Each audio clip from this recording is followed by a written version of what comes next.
কোথায় উঠছে দেখো। আমি দোকানে বসে মেশিন চালাচ্ছি আর ও কোথায় উঠছে দেখো খালি একবার। দুষ্টুমির শেষ নেই, কত কাগজ কুচিয়েছে দেখো না। ভগবান, কে পরিষ্কার করবে মা এগুলো? দাঁড়াও, ও পরিষ্কার করে দেবে। ঝাড়ু বার করছে। বাবারে, এদিকের জিনিস ওদিকে, ওদিকের জিনিস এদিকে করছে।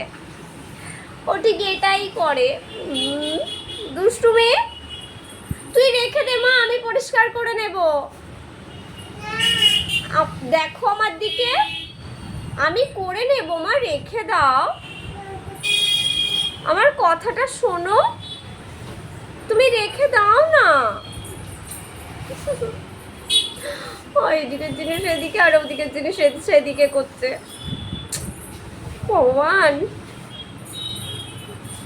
দেখতে পাচ্ছ তো দোকানে এবার বসে কত কাজ করে সে।